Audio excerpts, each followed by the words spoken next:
अस्सलाम वालेकुम ninth class students. आज हम नाइन्थ बायोलॉजी चैप्टर नंबर 2 का टॉपिक 2.5 स्टार्ट करने लगे हैं। आज का टॉपिक है डोमेन्स ऑफ लिविंग ऑर्गेनिजम्स।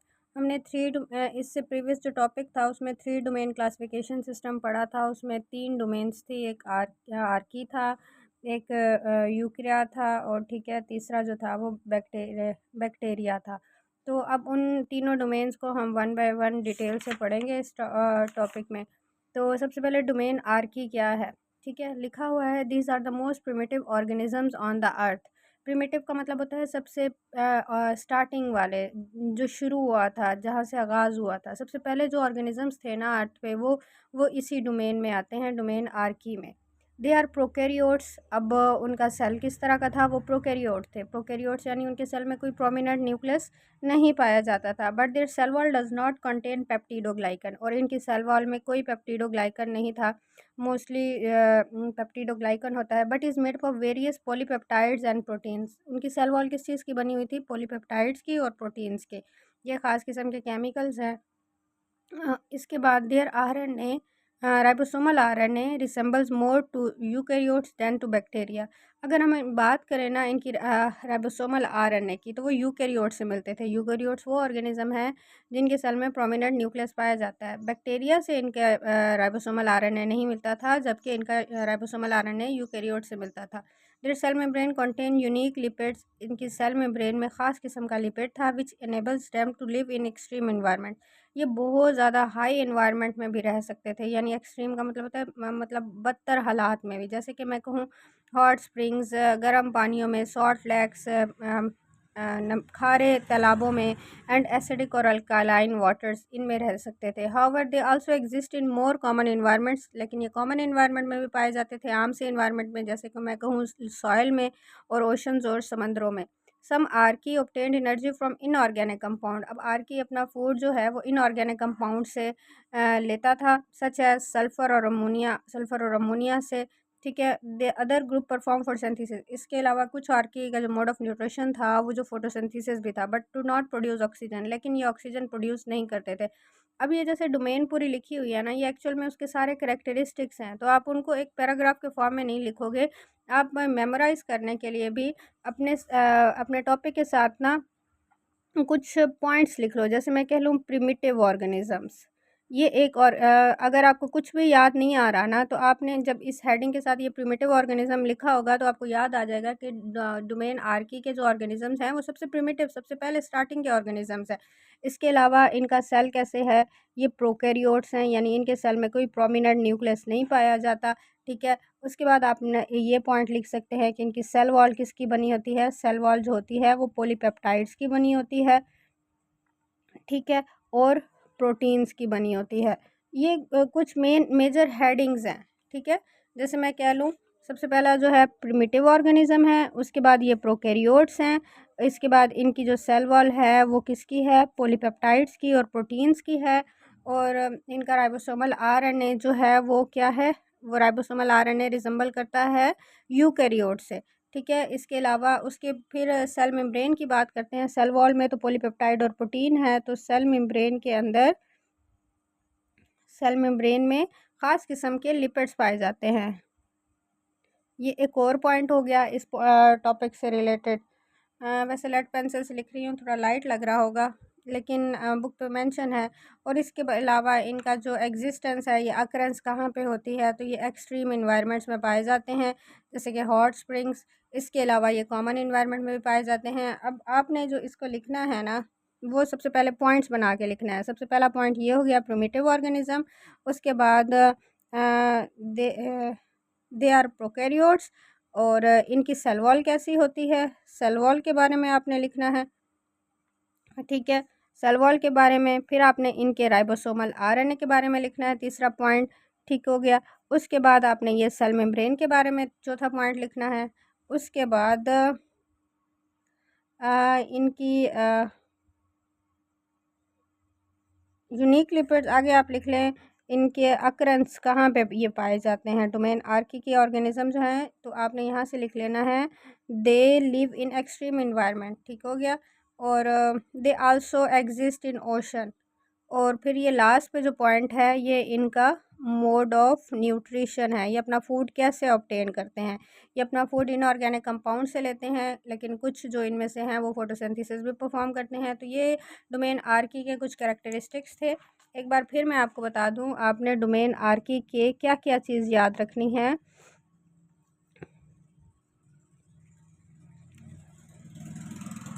सबसे पहला जो पॉइंट है ये आपने बताना है, they were the primitive organisms. Primitive organisms हो गए। उसके बाद आपने इनके सेल वॉल के बारे में बताना है, सेल वॉल कैसे की है जैसे। और थर्ड पॉइंट जो है आपने इनका राइबोसोमल आरएनए के बारे में बताना है। फोर्थ पॉइंट जो है आप यहाँ से राइबोसोमल आरएनए के बाद बताने के बाद इसकी सेल मेम्ब्रेन के बारे में बता देंगे, सेल मेम्ब्रेन कैसे की है।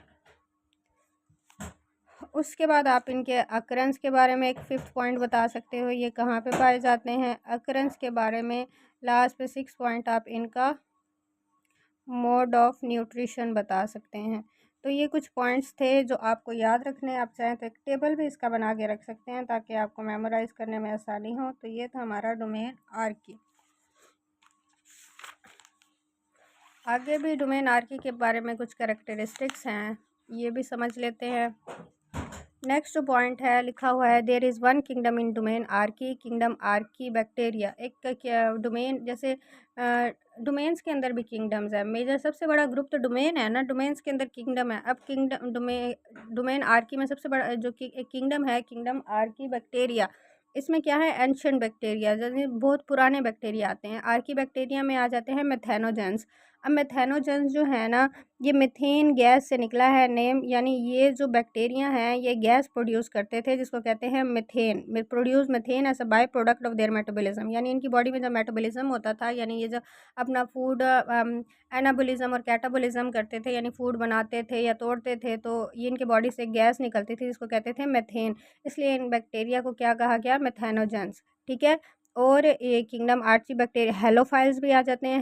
हेलो का मतलब होता है सॉल्ट, हेलो का मतलब होता है सॉल्ट, और फाइल्स का मतलब होता है लिविंग, यानी वो जो सॉल्टी इन्वायरमेंट में रहते हैं बैक्टीरिया, इनके अंदर हेलोफाइल्स आ जाते थे। फिर उसके बाद आ जाते थे इनमें थर्मोफाइल्स। थर्म का मतलब होता है हीट, ठीक है, यानी जो गर्म पानियों में रहते थे। फाइल्स मतलब लिविंग। और आगे है सीडोफाइल्स, जो एसिडिक इन्वायरमेंट को लव करते थे, वो आ जाते थे। अब ये डोमेन आर्की के अंदर एक किंगडम आता है, domain archaea kingdom archaea bacteria. अब इनकी एग्जांपल यहाँ पे दी हुई है, मेथेनोजेंस की भी, हेलोफाइल्स की भी और थर्मोफाइल्स की भी। अलग से भी पूछा जा सकता है। बता मेथेनोजेंस, तो मेथेनोजेन जो है वो मीथेन प्रोड्यूसिंग बैक्टीरिया है। हेलोफाइल्स जो है वो सॉल्टी इन्वायरमेंट में रहने वाले बैक्टीरिया हैं। थर्मोफाइल्स जो हैं वो हॉट स्प्रिंग्स में रहने वाले बैक्टीरिया, और एसिडोफाइल्स जो है वो एसिडिक इन्वायरमेंट में रहने वाले बैक्टीरिया हैं। तो यहाँ पे लास्ट पे एक जो पॉइंट है वो domain kingdom kingdom art mode of nutrition के बाद आप किंगडम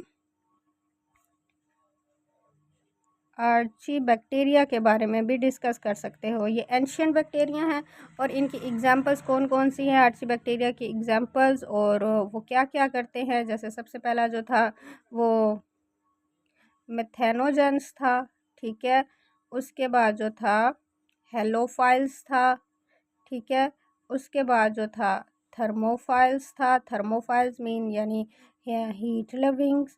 और उसके बाद जो था वो था एसिडोफाइल्स। तो ये हमारा जो टॉपिक है डोमेन आर्की, ये कंप्लीट हो जाता है यहाँ पे। नेक्स्ट जो डोमेन है वो है डोमेन बैक्टीरिया, ठीक है। The domain bacteria contains bacteria और साइनोबैक्टीरिया। इसके अंदर बैक्टीरिया और साइनोबैक्टीरिया आ जाते हैं, ठीक है। जैसे वो प्रिमिटिव थे, तो उसके बाद जो बाद के बैक्टीरिया हैं वो डोमेन बैक्टीरिया में आते हैं। दे आर आल्सो प्रोकैरियोट्स, ये भी प्रोकैरियोट्स हैं। इनके सेल में कोई प्रोमिनेंट न्यूक्लियस नहीं पाया जाता। The cell wall is made up of peptidoglycan. अब अगर मैं बात करूँ इनके, इसके बारे में भी आपने जो पॉइंट याद रखना है, आपने ये याद रखना है, ये प्रोकैरियोट्स है। फिर इसके बाद इनकी सेल वॉल किसकी बनी हुई है, इधर सेल वॉल अब बनी हुई है पेप्टिडोग्लाइकन की, ठीक हो गया। उसके बाद they found in all environments, ये हर तरह के इन्वायरमेंट में रहते हैं, जैसे soil, water, air and the bodies of organism. ये बैक्टीरिया जो है वो लिविंग ऑर्गेनिजम्स की बॉडीज़ में भी रहते हैं, ठीक है। दे आर यूनिसेलुलर, इसके अलावा ये यूनिसेलुलर है। Many live with solitary although some form change. Solitary का मतलब होता है बहुत सारे जो हैं वो अकेले रहते हैं, लेकिन ऑल्दो सम फॉर्म चेंज, लेकिन कुछ चेंज भी बना लेते हैं। चेंज का मतलब ये होता है जैसे मैं कहूँ एक बैक्टीरिया है दूसरे बैक्टीरिया के साथ लिंक्ड है, तीसरा, इसी तरह से बहुत सारे बैक्टीरिया जब आपस में इस तरह से लिंक्ड हो जाएंगे तो ये कहलाएगा कि इन्होंने क्या बना ली है, चेन बना ली है। कुछ क्लस्टर आप कह लें ग्रुप्स के फॉर्म में, जैसे मैं कह लूँ ये बैक्टीरिया है, ये बैक्टीरिया, इस तरह से ग्रुप्स और कॉलोनीज़ भी इसी तरह से ग्रुपिंग ही कहलाती है, लेकिन कॉलोनीज़ में अक्सर ऐसे होता है हर बैक्टीरिया इंडिविजुअल रहता है। तो कुछ तो बिल्कुल अकेले रहते हैं, लेकिन कुछ चेन्स भी बनाते हैं, कुछ क्लस्टर्ड यानी गुच्छे बनाते हैं और कुछ कॉलोनीज़ बनाते हैं। मोस्ट आर हेट्रोट्रॉफिक, इनका मोड ऑफ न्यूट्रिशन क्या है, ये हेट्रोट्रॉफिक है, यानी अपना फूड दूसरे ऑर्गेनिज्म से लेते हैं। बट सम हैज़ क्लोरोफिल, लेकिन कुछ के पास क्लोरोफिल होता है, एंड कैरी आउट फोटोसिंथेसिस, और फोटोसिंथेसिस कहते हैं। This domain contains kingdom you bacteria, इसमें ट्रू बैक्टीरिया आते हैं, ठीक है। यानी सम बैक्टीरिया काज डिजीज़, कुछ बैक्टीरिया बीमारी भी फैलाते हैं मैंने, और बैक्टीरिया आर बेनिफिशियल, कुछ बैक्टीरिया फ़ायदेमंद भी होते हैं, जैसे कि डिकम्पोजर बैक्टीरिया। बैक्टीरिया डिकम्पोजिशन का काम करते हैं ना, यानी डेड बॉडीज़ जब मिट्टी के अंदर दफन हो जाती हैं तो उन बॉडीज़ को तोड़ना फोड़ना, डिकम्पोज करना, तो इस तरह से न्यूट्रिएंट्स जो है वो रिसाइकल होते हैं, दोबारा से आ जाते हैं हमारे एनवायरनमेंट में। अब आपने सेल वॉल के बारे में तो लिख लिया था, उसके बाद आपने इनकी अक्रेंस के बारे में लिखना है, कहाँ कहाँ पाए जाते हैं। ये सॉइल में पाए जाते हैं, ये वाटर में पाए जाते हैं, ये एयर में पाए जाते हैं। उसके बाद आप ये बताओगे कि यूनिसेलुलर हैं, ये एक पॉइंट आपने इनके बारे में याद रखना है। उसके बाद इनकी अक्रेंस कैसे होती है, ये कुछ तो सोलेटरी यानी अकेले पाए जाते हैं, लेकिन कुछ जो हैं वो चेन्स में भी पाए जाते हैं, क्लस्टर्स में भी पाए जाते हैं। अब आपने सबसे पहले ये इसके इंट्रोडक्शन में वैसे ही लिख लेना है। उसके बाद आपने बताना है ये प्रोकैरियोट्स हैं। उसके बाद आपने ये वाला प्रोकैरियोट्स का पॉइंट दे के उसके बाद इनकी सेल वॉल के बारे में बताना है। फिर उनकी अक्रेंस के बारे में बताना है, ये अक्रेंस है ये कहाँ पे पाए जाते हैं, ठीक हो गया। उसके बाद इनकी एग्जिस्टेंस किस तरह से होती है, कुछ तो अकेले होते हैं, कुछ चेन्स और कॉलोनीज़ के फॉर्म में होते हैं। उसके बाद आपने बताना है इनका मोड ऑफ न्यूट्रिशन, ये क्या है, हेट्रोट्रॉफिक है, ठीक है। उसके बाद आपने ये एग्ज़ाम्पल है, इसके अंदर यू बैक्टीरिया आ जाते हैं। और लास्ट पे जब आपने बताना है तो ये आपने बताना है इनके इनके बेनिफिशियल एंड हार्मफुल इफ़ेक्ट्स में ये लास्ट पॉइंट बता देना है। अब डोमेन यूक्रा है लास्ट पे, ये भी आपने हेडिंग्स के फॉर्म में लिखना है। जब आपको ये डोमेन बैक्टीरिया आ जाए तो आपने ऐसे नहीं लिख देना कि आप इसको पैराग्राफ के फॉर्म में लिख दो, आप इसको भी हेडिंग के फॉर्म में लिखोगे। जैसे है डोमेन बैक्टीरिया, ठीक है। आप सबसे पहले इसके इंट्रोडक्शन लिखोगे। इंट्रोडक्शन में यही लिखोगे कि इसके अंदर कौन कौन से बैक्टीरिया आते हैं। उसके बाद आप इनके बारे में बताओगे, these are the prokaryotes, prokaryotes इनका सेल टाइप है, ठीक है। उसके बाद आप इनके सेल वॉल के बारे में बताओगे, वो कंपोज किसकी होती है। उसके बाद आप इसके अकरेंस के बारे में बताओगे, अकरेंस के बारे में ये पाए कहाँ पे जाते हैं। एग्जिस्टेंस के बारे में बताओगे, एग्जिस्टेंस के बाद आप मोड ऑफ न्यूट्रिशन के बारे में बताओगे। मोड ऑफ न्यूट्रिशन के बाद आप इसकी एग्जांपल्स दे दोगे।